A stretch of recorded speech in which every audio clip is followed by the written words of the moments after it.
The South African National Park Services says it continues to welcome guests despite the rise in COVID-19 cases.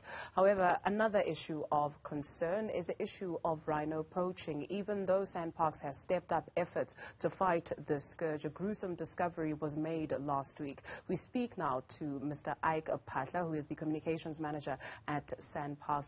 Phaahla, thank you very much, sir, for your time. Let's start off with this gruesome discovery that was made last week. It definitely was gruesome. Good afternoon to you, Dudu, and also to your viewers and your team.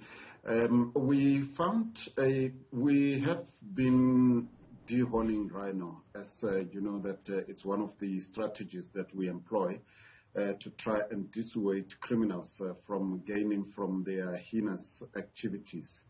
And on Thursday, while one of our helicopters was flying around trying to locate rhino to dehorn, they came across this female, which they estimate to be 4 years old, and it had its horn hacked off. It was also injured on the spine to try and stun it, and also there were several bullet wounds on it. Unfortunately, we couldn't save the animal. It was euthanized, and that left most of our colleagues very traumatized, because these are the very same animals that they are trying to save. It would seem, despite efforts to curb this, is SANParks, is it accurate to say that you're losing the fight against these rhino poachers? It would be correct to say we're losing the fight, but it's a difficult thing. We have been very consistent in saying that this is a battle not only for South African national parks, but for the entire country, and especially those parts of the world where they are consumers of the product. In the past 6 months, we have commissioned some extra technology, and we have seen a huge decline in the number of animals that have been poached. Although the activities of incursions, we've experienced over 903 incursions in the past 12 months. But if you look at the incursions compared to the numbers, it means that we are getting to be on top of it. Although we also have experienced some collusion from some of our members, whom we have fired, by the way. Up to now, we have fired close to about 49 people who have been found to be guilty of collusion. And the new technology is also helping us to grab people before they can even kill an animal. The other thing is that the collaborative efforts with other law enforcement agencies has seen some successes outside of the park, because that is where the fight can actually be won. If we get information that people are planning to come into the park and we confiscate their rifles and ammunition before then, it bodes well for the fight against rhino poaching. And just last week, we arrested 8 individuals and we confiscated 6 rifles. So it wouldn't be correct to say we are losing, but also we're not winning the fight. It's a relentless fight, but we are up to the task. A relentless fight indeed. It does not help that 49 individuals employed by SANParks have been colluding with these poachers. I appreciate that some information may be confidential, but what is it that you can share with us in terms of these syndicates? If it is a syndicate, what is the incentive? Well, I think criminality is the main thing. This is not a conservation matter. It's a criminal matter where people want to make easy money.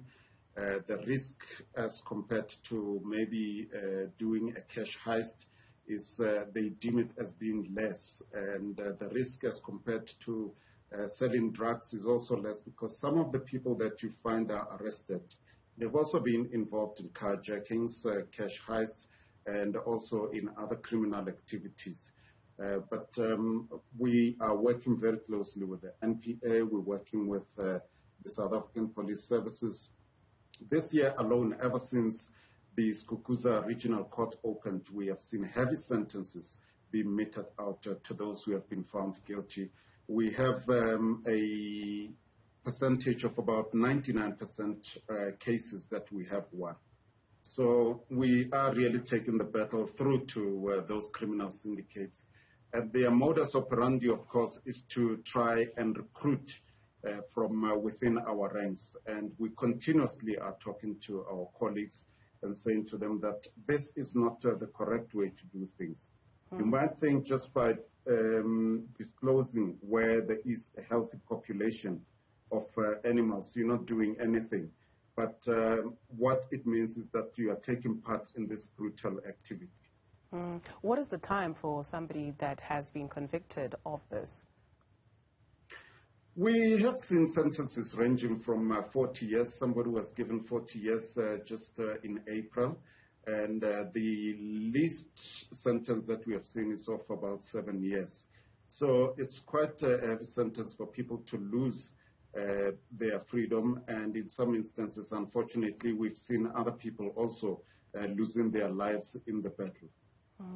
Mr. Phaahla, let's take a look at the issue of people making their way to your parks, right? So we've also got these travel bans which have impacted the accommodation sector. Yesterday, speaking to somebody who was visibly upset about the decline in numbers and saying that 90% of people in the B&B sector or the small businesses that people go to for accommodation might be closed. What impact does this have on SANParks? SANParks definitely has felt the impact as well, but we are hoping that we will miss those accents from all over the world. But we hope that we will get accents from KZN, Cape Town, the Western Cape, and the rest of the country. We are open for business. We have improved most of our infrastructure. It is work in progress. We've had great rains this past few weeks. The park is very lush, and our animals have been showing off. If you look at some of the postings that are done by people who have visited the park, they've seen leopard, they've seen lion, they've also seen rhino, which is a bonus for anybody that's coming into the park. I think the main thing is for people to come, connect to nature, and recharge. And so we are all prepared, but obviously it takes place during difficult times. Absolutely. People have to expect to be screened. They have to expect some delays at the gates. And we also, for day visitors, we are also going to introduce quotas so that we can control the numbers at facilities like ablution blocks and also at the gates. Phaahla heads communication at SANParks. Thank you, sir, for your time this afternoon.